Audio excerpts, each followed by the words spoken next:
Right, good afternoon, and now I'd like to call the regular afternoon meeting of Township of Langley Council to order. The first item on the agenda is the adoption and receipt of the agenda items. Could I have a motion, Councillor Arneson, second by Councillor Long, and a show of hands, all those in favor, opposed and carried. Next item is adoption of the minutes. Special council meeting for budget purposes, December 12th, and regular afternoon council meeting, December 12th. Councillor Fox moves those, and second by Councillor Qualley. Any errors or omissions? All those in favor? Opposed and carried. And we now move on to a motion to resolve into special closed meeting for the items on in the agenda. And I don't believe there's any on table items. So I'll have a motion. Yeah, we can. So we've got a motion on the floor. So Councillor Fox and Councillor Arneson. And Councillor Arneson, want to push your button? And I'll just to add negotiations. Negotiate, Arneson. Okay. And Councillor Fox. Intergovernmental and intergovernmental. Okay. Any others? Give that a call. And intergovernmental and intergovernmental. Call the question. All those in favor? Opposed? Carried. Now resolve into special close. Thank you.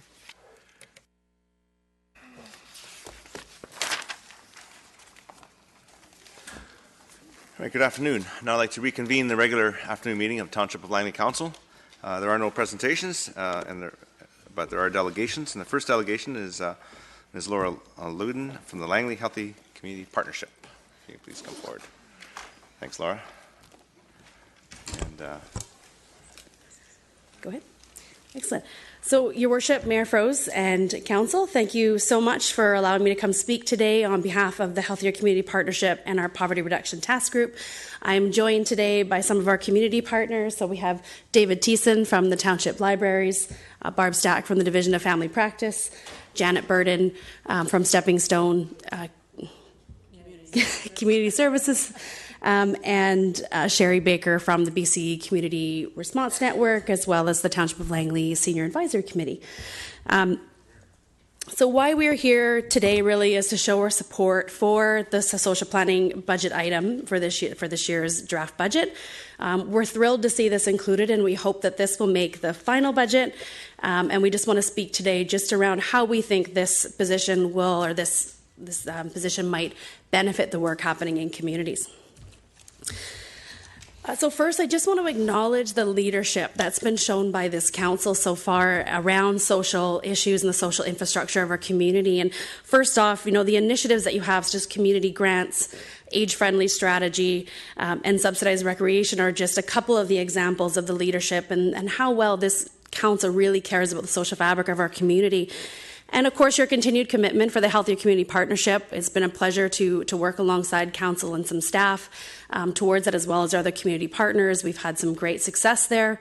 And I think maybe most importantly is the inclusion of social goals into the community plan. So looking at the new official community plan, it's fantastic to see a whole section around social goals. And you can also see that a social lens has been put on many of the other goals throughout that entire document.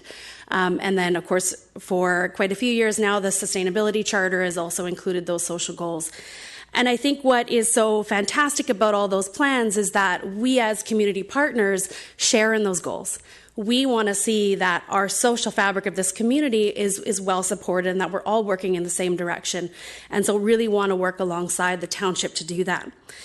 And so we know that within this community, we have a wealth of knowledge and skills and expertise to really move us towards meeting these goals.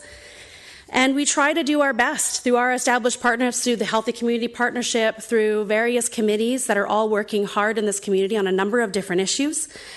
And despite our best efforts, we still often can find ourselves working in silos.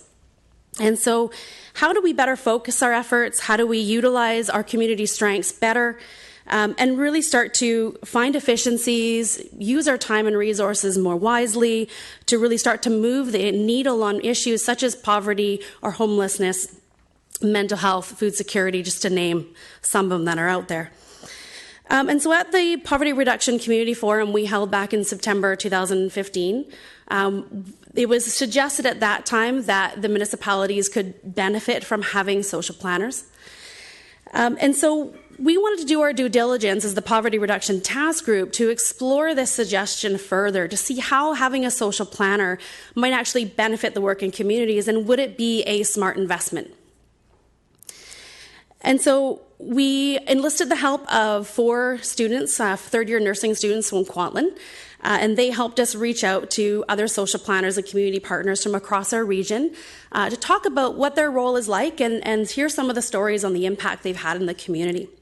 And what we heard sort of first and foremost is that the social planners really do provide that internal resource, that dedicated person who can hold accountable the municipality around the social goals that are already embedded into these plans. And more so, what they do is they can work across all the various departments within the municipality, but also reach out into the community and create those great partnerships and trusted partnerships to recognize where the knowledge, skills, and expertise exist and bring those in into supporting reaching these goals so that we are all working towards the same thing. And secondly, that it's that person with the expertise, they're able to create a baseline for the community to see sort of where we're at now across many of these different dimensions around social issues. And they're able to apply some measurements to that. So they're able to, in terms of the plan, create those measurements. So what are the short-term, medium-term, and long-term goals? How are we going to know whether we've reached those goals? And so they're able to report back to council, report back and have the accountability on how we're doing, reinvest in what's working. And really what that ends up happening is a greater social return on investment. So if we can start to put our resources and allocate our resources where they matter most, have the most impact in the community. And so I'll just kind of wrap up by saying that, us as community partners are supportive of this. We would love to work closely with someone in that position. We think it'll have great benefit to the work that we're already doing to enhance it and focus it and have greater impact. So thank you. Thank you very much. I do have a question from Councillor Fox, or a comment, and Councillor Richter. Yeah, thank you very, very much for coming, and thank you for bringing some of the partners out today. I've had actually sitting on the Metro Vancouver Regional Homeless Task Force, which I've just been appointed to, had the opportunity to work with social planner actually from North End District, who's done a tremendous amount of work in terms of backgrounding in the area of homelessness, not only just what we define as homeless, but looking at seniors, looking at youth, and so on and so forth. So I've certainly seen the value that they bring to the table in terms of their knowledge and their skill set, which is obviously planning based, because we want the board planning to be recognized as one of the major functions, but the social piece to be a part of any and every lens that they look through in their planning career. So I appreciate hearing from you, and I appreciate your acknowledgement, and I hope that the 5 of you, when you walk out the door, will fill out a form at the budget, because that will take it from 12 to 17 responses so far today. That's a huge increase, and just in case you hadn't figured that out. Thank you. Thank you. Councillor Richter. Yeah, and thank you for your presentation. I know there's been a lot of talk in the community, particularly in the seniors parts of the community, about the importance of having a social planner. But I guess I'm still trying to wrap my mind around what exactly this person is going to do. Mm-hmm. Is the person really going to focus in on one particular aspect like seniors issues, or are they going to be much broader based? And I'll give you an example of what's come up recently. We have a group of residents who live up in Walnut Grove on 216th who have become extremely concerned about the increased volume in traffic that will occur on 216th Street North as a result of the new interchange on the highway opening. And they've found some outstanding health-related statistics about low birth weight babies, increasing cases of asthma, childhood development issues, all related to having vehicles in excess of 20,000 vehicles a day close to schools and to neighborhoods, dense neighborhoods. So when I found this, or when I received this material from these residents on 216th, I immediately thought, now that's the kind of stuff a social planner should be doing. They should be coming to us and saying, no, you don't put a major arterial road that runs beside 2 schools. So I guess my question to you is, what exactly are they going to do? Are they going to focus more on health? Are they going to focus more on designated segments of society? Or are they going to have to do a little bit of everything? What we've seen from a lot of the communities is that there's a combination of both. There's a combination of the priorities that are set by the municipality and the community partners, as well as those regular planning things that come up. So what they do is they're able to apply that social lens to those new developments, whether it's an interchange or a neighborhood plan. They're able to look at that and say, hey, here's the ramifications that could impact the social fabric of this community. So, or if you did this differently, this would actually enhance whatever it is, enhance walkability. There could be a number of different things. So, and that's so we heard that a lot through all of our communities, is that there's a bit of both. So there's definitely that regular procedure where they're involved in all aspects of planning, and they apply that specific health lens to that, and also help teach the other departments how to do that as well. Well, given the magnitude of what we're expecting them to do, in that case, is one going to be enough? I think having a social planner is a step in the right direction. I don't think it's the silver bullet that's going to solve all of our social problems. It's one of those positions where you could probably take on as much work as your heart desires, because there's plenty of work out there. But I think you start with something and go from there. Thank you for your presentation. Thank you. Councillor Arneson. Thank you very much for coming today. I guess I'd like to follow up on what Councillor Richter was asking about this, just in general terms, and I was making a bit of a joke about seeing people there and getting them to, sing along to something. It reminded me of the whole concept of orchestration. I mean, really, you have these different social service groups in our community, and they're all working, and they're working well, but they're somewhat, as you've alluded to, working independent of each other. And to have somebody who is facilitating the interweaving and the connectivity between all these different groups. Because to me, in particular, when we have scarce resources as a community and we want to maximize what we're doing with that, to have some of these things happen off the side of somebody's desk can be really challenging. And this is not, casting any aspersions. It's just that really that if you have a person who is actively working towards that, then you can, I think, as I said, maximize the efficiency of what you're doing in the community.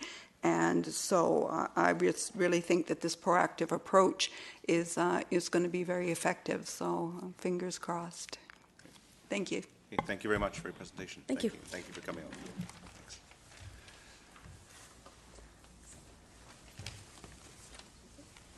Okay, so now we move on to reports to council, and F1 is the gravel all-weather fields conversion to synthetic turf. There is a recommendation. Could I have a motion, please? Councillor Arneson, second by Councillor Whitmarsh. Any discussion?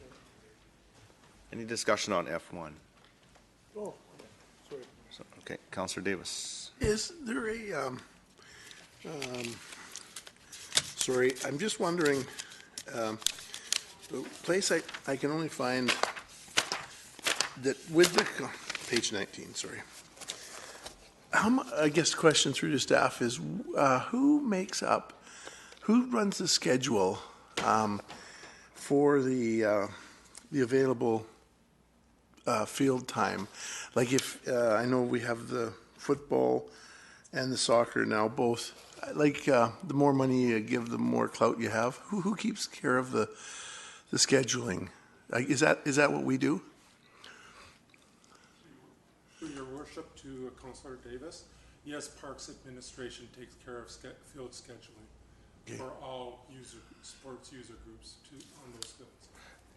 But if somebody donate, like these two groups that are donating, they'll get priority, or well, we won't call it priority, but they'll get their fair, they'll get more. They'll get an allotment towards those fields that is based on their contribution. Yeah. Okay, good, thank you. But just to clarify, the township gives the club, like, these are the times that you have, and then they allocate to their teams, I would think. We don't allocate to their teams, we just allocate to the club. Is that correct? Yeah, so then they do the next level. Okay, thanks. All right, Councillor Richter. Yes, and I just wanted to congratulate staff. I think LUSA was so proactive initially in working with staff, and the Langley Football Club seemed to be dragging its heels a bit, but it's wonderful to see the work that you've done in bringing those two groups together. So thank you very much for your efforts. Thank you. Councillor Fox. Yeah, I was just going to say basically the same thing. It's nice to see LFC and LUSA getting on board here. We've provided them an opportunity which is extremely unique, I think, in the context of looking at additional field items for their benefit, for the youth's benefit. And I think this will position us extremely well in our community and our growing community moving forward. So I really want to congratulate staff and thank both LFC and LUSA for coming on board, and Aldergrove Soccer too, because they benefit from this as well in the context of field. Less pressure on their fields means more time for them as well in the equation. So it's a real win-win. Okay, thank you very much. Any other discussion? Seeing none, I'll call the question. So I'll call the vote.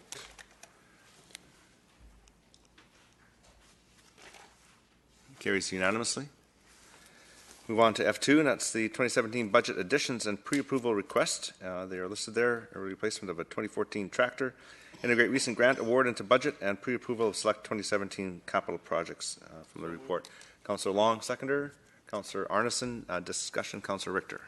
Yes, I wanted to ask about the early replacement of the tractor, and I certainly see in the report how this particular tractor has been a disappointment, but it was quite an expensive tractor when we bought it the first time, and it's going to be quite an expensive tractor when we buy it the second time at $145,000. But as the report says, there were an unusual number of failures on this particular unit. The supplier has offered an incentive when purchasing a new unit, but my question through you to staff, Mr. Mayor and staff, is do we really want to continue to have this particular brand of tractor if it's got such a high failure rate? It was a John Deere. It was a New Holland. New Holland. Good question. I'll ask Mr. Sefi. That is a good question. Your Worship, thank you. The tractor that is being contemplated for purchase is not the same model. It will be a different model. It was, when it was purchased, known to staff that this was, if I can call it that, an economy model. It was not the usual standard that we had, and it was as such cheaper than what we were ordinarily used to. They're used a lot. They're on the roads. This is the ones that do the scrubbing in the ditches and stuff. Yeah, there's a lot of hard use. Yeah, but 2 years out of a $140,000 piece of equipment is not a very good track record. But so, are we getting another New Holland, or are we going to get a John Deere? It will be a different model. Different I'll have a model. New Holland. Same make, different model. Yeah. But a more industrial, more commercial, industrial strength model, I guess. Okay. So, are we going to get some guarantees that if we run into problems with this new one, that It'll come with a warranty, about a 2-year warranty? Yes, Your Worship, 2 years. Yeah, typically 2 years. Yeah. Okay, thank you. Thank you. Councillor Davis, you have a tractor for sale? No, I guess I do. It was the tractor, not the mower. Like, anyhow, they have a special mower on the side, and I just wondered if the mower had brought it down like 98 times in 250 and 42 times in the next year. Anyhow, I guess the question is, these budget additions and pre-approvals requests, are they out there right now? Or is this something, like, are they out in the open house, or they're, like Councillor Long said, are they built in? Yeah, through your worship to Councillor Davis, they're part of the open house. Yes, they're on the capital sheets out there. Okay, so they're on there. Okay. So that's not going to change the numbers that they're looking at. Okay, thank you. Okay, so no further discussion. So on F2, I'll call the question. It carries unanimously. And so now we move on to correspondence. A motion to receive. Councillor Fox, Councillor Arneson, and I'll call the question on G1 for receipt. Carries unanimously. And there's minutes of the Heritage Advisory Committee, and there's also there's two motions here. One is we'll do the receipt of the minutes first, please. Motion, Councillor Arneson, seconder. Councillor Davis, discussion on receipt. Seeing none, I'll call the question on H1. It carries unanimously. And then there's a motion H2 that Council endorsed the draft Heritage Advisory Committee 2017 work plan. Could I have a motion, please? Councillor Long, seconder. Councillor Whitmarsh, discussion. Seeing none, call the question on H2. That carries unanimously. And move on to other business. Is there any other business? Councillor Richter. Yes, I have 3 items. I'll start with the easiest one, or the most straightforward one. A member of our community had opportunity recently to visit Port Moody, and Port Moody is handing out these calendars to their residents, and in the calendars are the recycle dates, the days the garbage pickups and the zones that the pickups are in. They've also got other information like Mother's Day, daylight savings, whenever there's things going on in the community that that Port Moody has helped finance or fund. They're in this calendar as well. So our resident was wondering if perhaps the township could consider looking at something similar instead of always sending out different flyers or door hangers or whatever, like put it all together in a calendar. So I'm going to pass this over to our staff. And here's one for council to have a look at. I think it's a great idea, actually, because we're printing that stuff up anyway for garbage. Why not put it in the calendar? They also have pictures in the calendar that have been taken by various people in the community and submitted for the calendar. So that's a way to bring the arts in as well. Yeah, I thought it was a great idea, and thank you very much, Fred, for sending that in. The second question, or the second issue I wanted to bring up, concerns the increased assessment rates, the property assessment rates. And a number of people have, particularly people that are living out on acreages in South and East Langley, that have been hit with very significant tax increases. Now, I know we do an averaging thing to try to average out the impact of the property tax assessment so that people don't get overwhelmed with a huge tax increase. But invariably what happens is that people who own acreages end up with higher tax rates. So they are paying proportionately more taxes than those people who live in, say, 1 or 2 bedroom condos. So my question to staff, has the time arrived for us to rethink this averaging system and look for ways to reduce the burden on people with acreages? Because people who live on acreages, for the most part in this community, have lived here for a long time. Many of them are moving into their retirement years or are retired already. So it's not like they've got, they're house rich, maybe they're cash poor.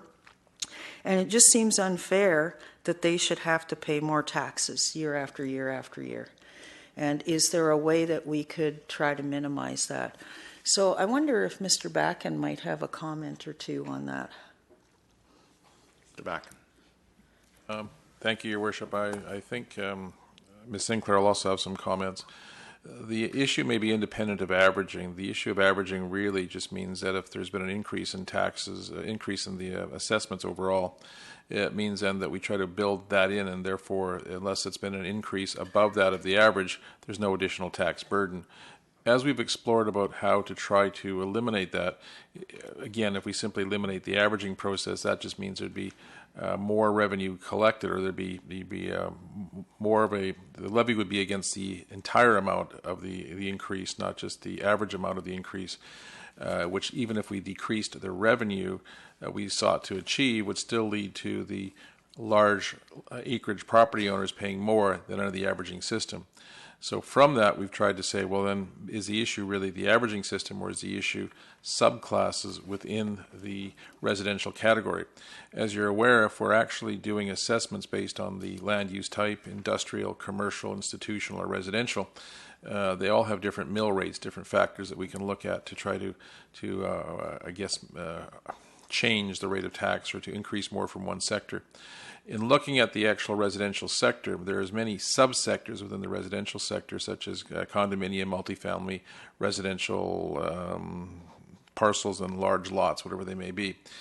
We did a bit of research on that, and we were actually able to find out that that thought has been expressed by the municipalities, and they're both all pursuing it at this time.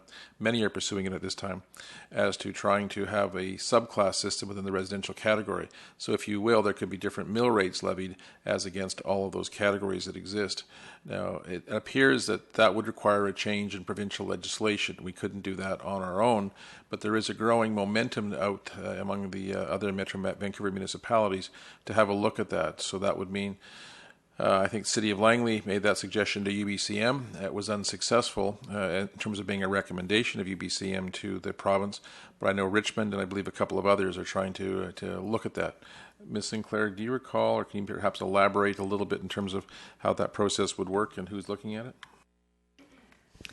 Right now, there have been a few municipalities, Richmond and Coquitlam, were the two main ones in the same ballpark as we are, who have been sending emails around trying to find out if there are any other municipalities that would like to join onto the momentum of investigating this idea of splitting the residential tax rate. As Mr. Backen mentioned, City of Langley did take a run at it last year and were unsuccessful. It's interesting that the residential category has always been split to all of those individual subcategories, so we can always see them. It wouldn't be, if it were allowed to be done, it wouldn't be a difficult exercise. But right now, in talking to the ministry this morning, the legislation does not require it, so it would require sort of a coordinated effort for us to get together and press the issue more. One thing to think about, one old person, collector who just retired mentioned to me is he said, you need to be really careful, the devil's in the detail, which we all know, in that even in the commercial category and in light industrial and industrial, they have stratas and different categories too that currently are not separated out on the roll that we get from BC Assessment Authority, but that could come down the line as well. So we have to be cognizant and careful of those things. But on the residential side, the division has been showing, as long as I've been in municipal government, that division of all the categories of residential have been showing. So it is something that could be pursued. So I wonder if this is something that we could refer to a council priorities meeting for further discussion. I think it's too late to do anything about it for this budget year. But it seems to me that people who live on acreages don't put more cars on the road, don't produce more garbage, don't use more firefighter or policing services, don't use more pools or parks than the people who are living in condominiums. And I don't know, I just think we need to look at rebalancing and trying to make this more equitable. And perhaps as this is an election year and we are creatures of the provincial government, this might be the year to bring it to their attention a little more forcefully. So could I make that request that we refer this topic of mill rates to a future Council Priorities Committee meeting? Sure. You can make a motion. Is there a seconder to the motion? No. Councillor Arneson seconds it. I will say one thing, and I'll support this going forward, is that those properties that are being farmed are taxed at a different rate than residential. So I think we are trying to encourage people on acreages to utilize their acreages for farms. And when you see acreages that have, quite often these big houses and estates, be careful. Again, it's the devil in the details. I mean, we do have a different tax rate for farmers, and because we want to encourage agriculture production. Just that thought. Councillor Long? Thanks, Your Worship. Yeah, that's a very good point. And of course, the values of the properties in the different locations, there's not much control we can really have on that. But I would caution us, because we have such a large township, I don't think it's going to be so easy to apply. Langley City tried to apply that in their area, which, kind of made more sense. Well, it's a more concentrated area, and they have so many condominiums. But that was, it did go through LMLJ, but it did not pass at UBCM. So it does require provincial legislation to change, and I think it went down quite soundly. at UBCM. So perhaps the best thing would be to refer it and get the background information, or that was available when that motion was made, and that would give council some more information. But I don't think I can support it because it won't make it. Thank you. Councillor Anderson? Oh, sorry. I was premature. Forget that. Okay. So it's on the motion to refer this issue for a little discussion at CPC. Just referring this to CPC for discussion. That's all this is. So this is I1.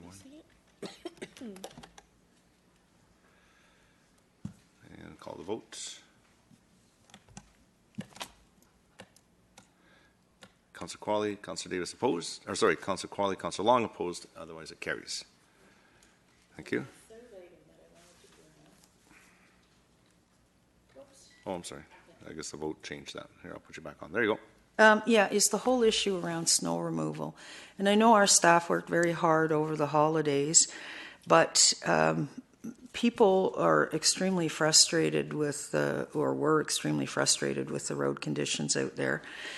And I'm wondering if there's something we could do to make it better the next time around. Hopefully we won't have another incident like this for another 10 years, but I know the last time it happened in 2008, we ran out of salt early, so we started stockpiling salt. And this time around, we didn't necessarily run out of salt very, very quickly. We managed to make it through to the end. But the issue seems to be on the road priorities system. So the arterial roads get plowed and put into good condition, but the secondary and tertiary roads are left behind, and it's the secondary and tertiary roads that are of most concern, or I think have been of most concern to the majority of residents in the township. I think there needs to be another way that we deal with this, and I'm not sure what that other way is, whether it's we make salt available for residents to come and put on their own streets. But it seemed to me we didn't do a whole lot in the way of the secondary roads this time around, and certainly none of the tertiary roads. Intersections where secondary and tertiary roads come out onto an arterial, those intersections need to be better salted, I think. So I'm not sure what the best way to handle this is, and perhaps I could ask Mr. Back in his opinion, is this something we should also send to council priorities? Because I think there's an opportunity to learn from the issues that residents face this time around in order to try to avoid some of them next time around. Back, and Mr. Stephen, comment a little bit.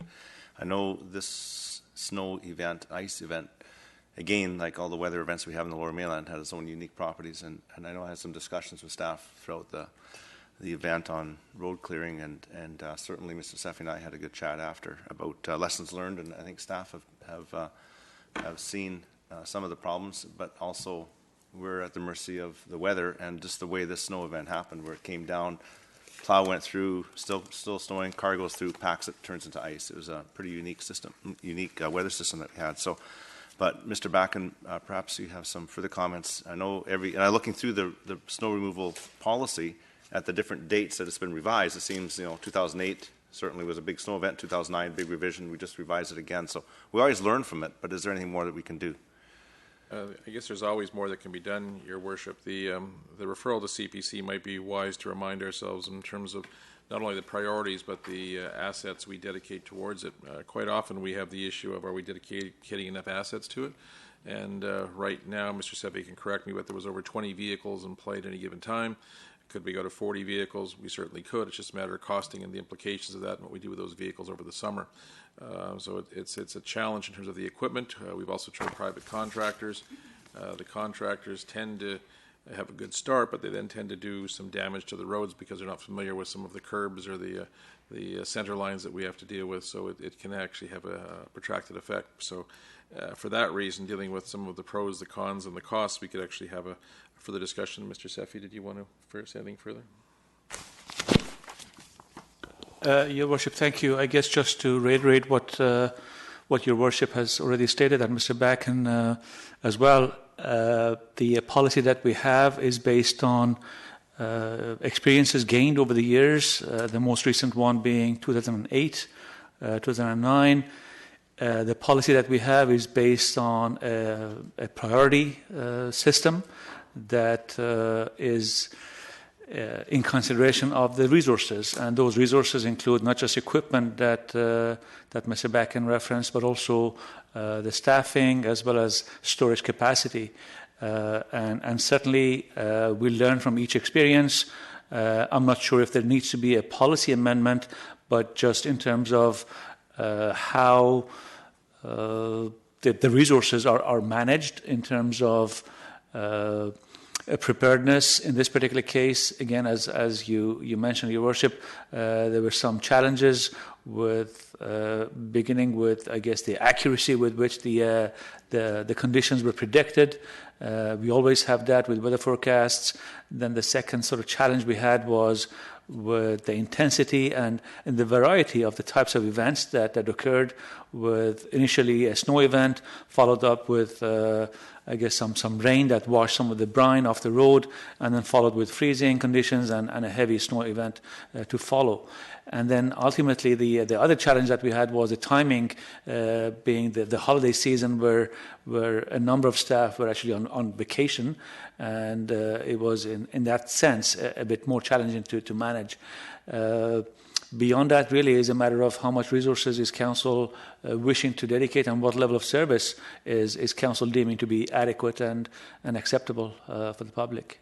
Yeah, and I certainly appreciate that. It's just my concern is climate change isn't going to get any better.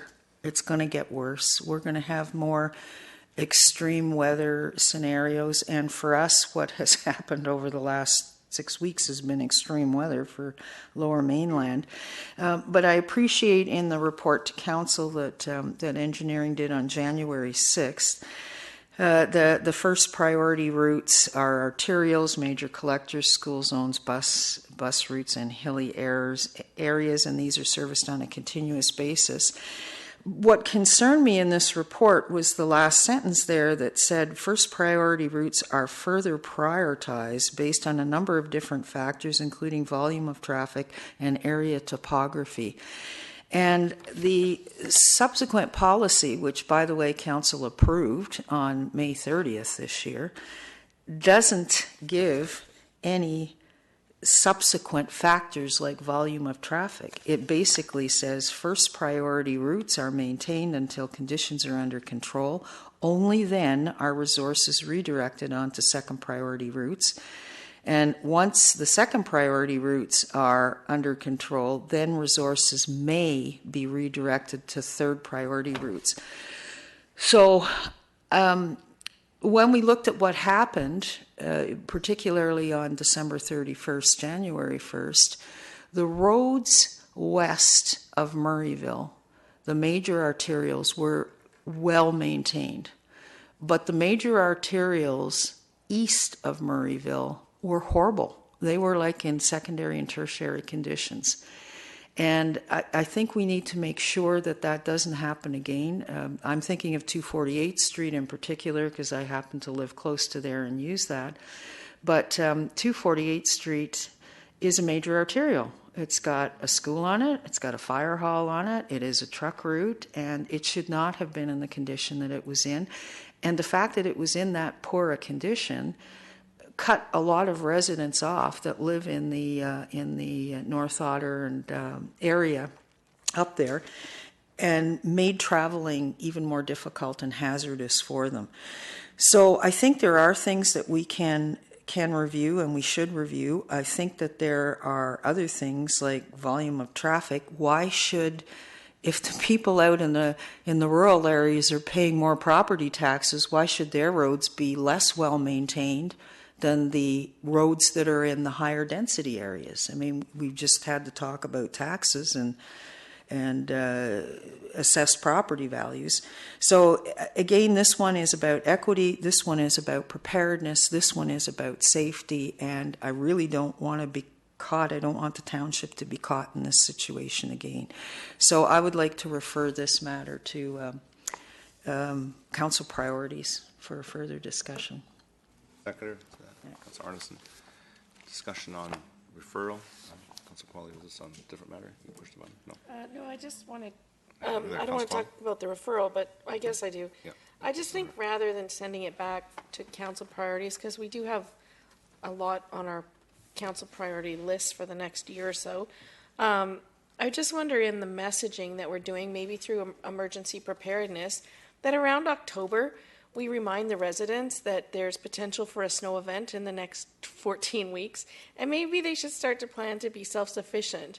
Maybe they should make sure they have a shovel. Maybe they should make sure they have salt. I have neighbors in my neighborhood who were shoveling their driveway with a picture frame. Like, they didn't have any concept of being ready for any kind of weather event. So I think maybe we need to remind people that this is a potential and it may not happen, but through the township website, there can be some messaging about getting ready for the winter. And just like we prepare for other kinds of events, power outages, all kinds of things, this is a reality. And buy a shovel and buy some salt and take responsibility for your sidewalks. And maybe we should be considering being proactive around ticketing and people who aren't taking responsibility for their own place of business and their own place of residence who aren't shoveling. And that's adding to the frustration, because what I heard from residents, a lot of residents, was how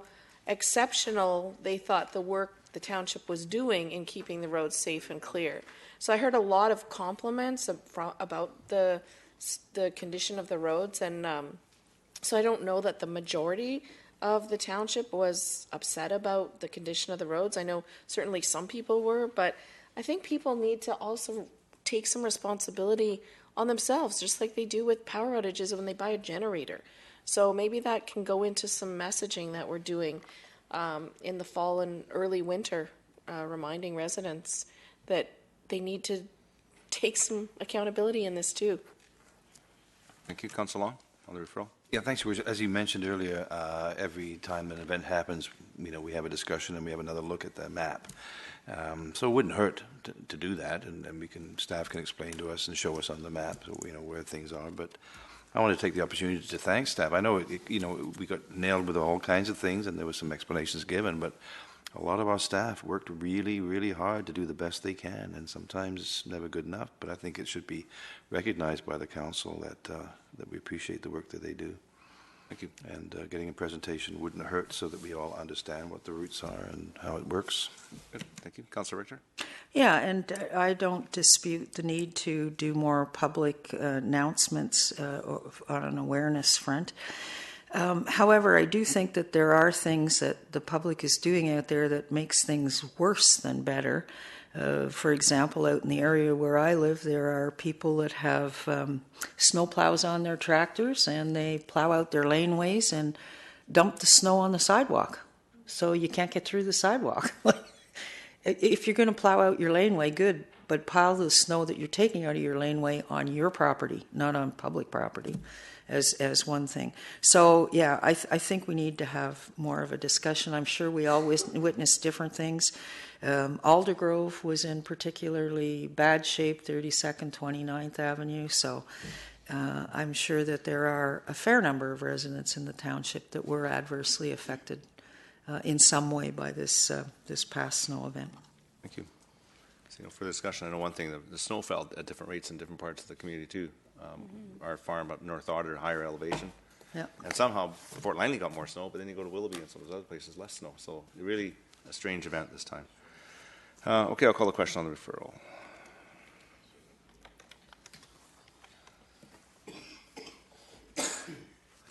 Carries. Councilor Whitmarsh opposed. And any other business? Councilor Sparrow? You were quick. Thank you, Councilor Sparrow. I just wanted to, I don't know if it'd be like a notice of motion or if it needs to be a motion. I'll just explain. Sort of keeping on the discussion of the snow. So given that I'm a runner and the snow and ice was not ideal for running, I was in desperate need of a running fix, I guess. And so I thought I found a solution I was quite excited about. I went to the Langley Event Center, and I thought I'm going to utilize our indoor track and have a run. And I soon found out, as a lovely township employee stopped me to let me know that there is no running allowed in the township on the LEC track. I had no idea about that, so I proceeded to speed walk and abide by the rules. I then saw a group of, I think they must have been either Trinity Western or anyways, university girls who were training. I don't know if they were hockey or some other sport, and they were doing some warm-ups, and they started to run, and they were stopped and told, you're not allowed to run on the track. And so I got to thinking as I went home and thought, oh man, I thought I found a solution to my need for running. Is there any other place that I could run? And I found out quickly after putting it on Facebook that the Langley Tim Center has their track, and that they allow running there, and that there was some other examples of some indoor tracks that you could run on. And so I got to thinking about our track and how it was a shame that I'd have to go to the city of Langley to do my runs. And I thought, I just wondered if we could maybe have some update from staff, or maybe look into the reasons why. I think that there are probably good reasons why of worried about, those who are walking. But I think there could be a way of that being accommodated. I think the Tim Centers has done that, has been able to do that. Whether we have specific times of the day where you can run, or specific rules of, like, obviously courtesy that runners could be, allowing the walkers the right of way and all those sort of things. I think it could be accommodated. I just think that there's a missed opportunity there with clearly my little short experience where I was seeing others who were hoping to use that area to run. And when we have these weird sort of weather situations where the roads maybe are not safe, or the weather's not ideal for running, that we have this great facility, that it would be nice to be able to utilize that. So I guess what I'm asking is, I don't know if that needs to be a notice of motion, or a motion, or just a request of council to ask staff if they could maybe come back with maybe some information of why we only require walking there, and why we maybe have determined to not allow running, but also maybe a way for us to maybe look at accommodating running and walking together, or if there could be specific times of the day or some way to accommodate it. So what would you like me to do? I know I've talked to Mr. Winsley about this in the past, and first of all, there's treadmills at every recreation I don't center, run and on I did that. treadmills, I did the and you can go to Mountain Equipment Co-op and get those cleats. I do have those, Okay. and I tried that, So and there I you go. don't like treadmills. Yeah. So I wanted, and it was a great run until I got stopped. I was really enjoying myself. But Mr. Winsley, I know we've discussed this, and I know there's some reasons why it's a walking track and not a running track. Did you want to elaborate on now, or do you think a memo to council just to? I'd Okay. prefer not to write an entire memo about it. During construction, council that was on council at the time, remember, we've called it a walking surface from the start. We've never called it a track for this exact reason. The main reason is that there's just too much that happens back and forth across the track all day long.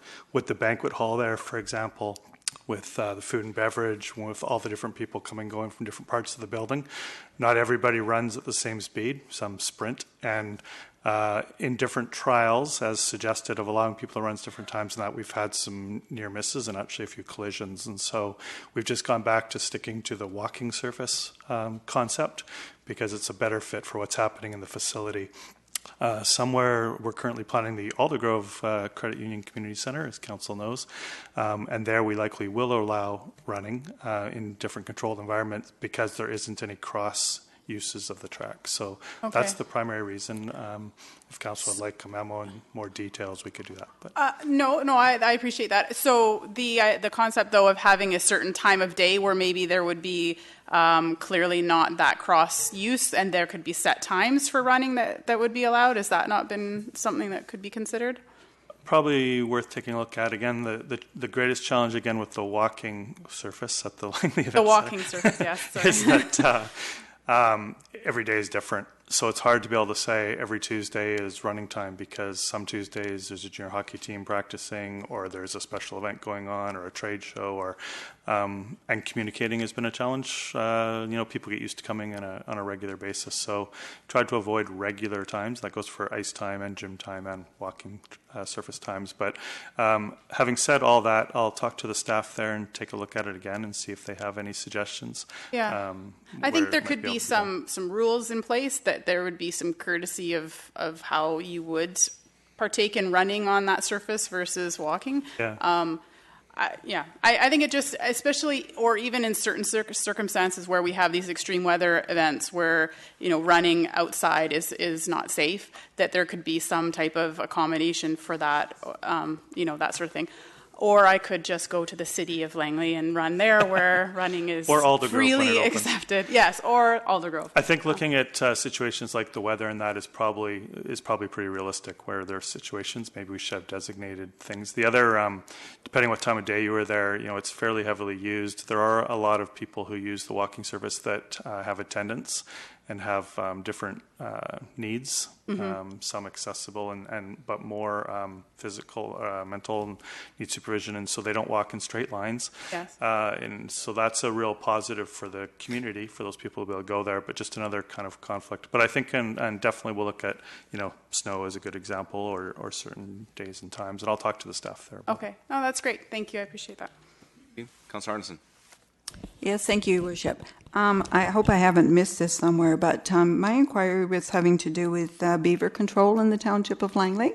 And I know we received, as Mayor and Council, some correspondence from a representative from the Langley Field Naturalists with some very unfortunate photo attached. So I would like to hear back from the Township. I know we do have policies, etc., but I would like to hear some more rationale as to why this particular methodology is used, and what other alternatives that we have, because I think we need to start looking at best management practices for how we're going to control what is, to some people, I understand that there is conflict management that one has to entertain with respect to property and infrastructure we need to protect, but at the same time, I think looking at our our values in the township, we have to start becoming more aware and more responsive to the fact that we do have to protect the wildlife that we have, and that there are other methodologies to make sure that we're,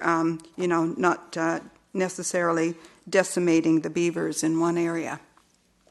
I believe that we had a memo a few years ago on the beaver control policy. Is that something that could be recirculated? We can prepare a brief memo or quick memo. Because there's a policy, and I know there's a lot of other considerations, like beavers aren't really great at being relocated because there's issues around that. So I know there's a whole policy, and it's been looked at quite extensively by our township. So, and they occasionally have to be removed. Okay, thank you. I do understand that. I could read the policy, but I think from time to time we have to revisit the policies that we have, and the SPCA has a best management practices policy of what to do with beavers, and it doesn't necessarily mean that you have to relocate them, because there are extenuating circumstances to how to make sure that you can maintain them. And I think many other jurisdictions are now trying to integrate their beaver populations into the overall countryside, and have a more enlightened awareness, I would say, of how to do that. Okay, thanks. Thank you. Okay, so I think staff will look into that. Councillor Fox. The beavers. Oh, Fox's beavers. My goodness, we have lots of time for that. I read this very interesting little scenario. I'm very acknowledgeable about beavers, and you'll second that. And I found this situation rather interesting, and I'll elaborate on that.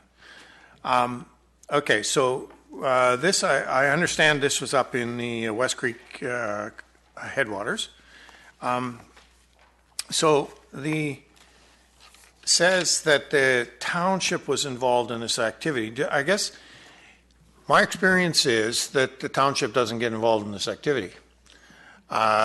So do we know unequivocally, maybe through you, Your Worship, to Mr. Seffi or Mr. Backen, that this was actually placed by the township, or the townships in a township with acknowledgement and instruction for the township, by the township? Your Worship, investigation is currently still underway.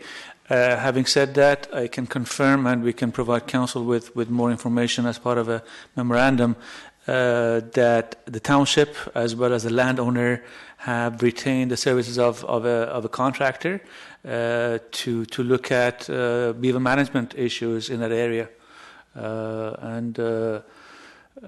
Again, based on the policy and past practice, trapping is used as a last resort after all other options, including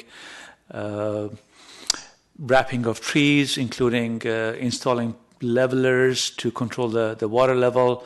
All of those other measures have been exhausted, and only when municipal assets and infrastructure such as the road system, the storm sewer system, or private property is deemed to be at risk.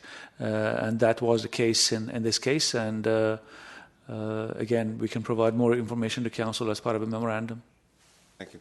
So my next point is that my understanding of beaver trapping is that the beaver trap is actually put underwater. And actually what happens is the beaver drowns. It's bang, you're underwater, you drown because you're a mammal, you need to come up for air. So I guess my second question in terms of the investigation, how did this get on land? The experience we have in South Langley, and I've had beavers on my property, building dams and so on and so forth, and the experience that both Councillor Davis and I have had with beavers is that, the level where there's actually a creek in South Langley that is considerable angst to a couple of people and does compromise 232nd Street when there's heavy rains and so on and so forth. Mr. Suffy's well aware of that, as is the staff, Mr. Zwag, etc. There's the trapping piece is really become a very last resort. I agree, but most of the traps, if not all the traps, are put under the water. So how did this trap get on the land? Did someone pull it, put it there?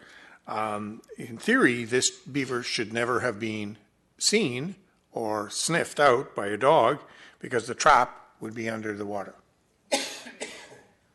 So, Your Worship, I can confirm that our understanding is also that the traps are typically placed underwater, and they're intended to act, I guess, very quickly and in the most humane way possible, based on the technology that's available, with a professional, qualified contractor that has gone through a vigorous training program with the province and obtained the necessary permits from the province.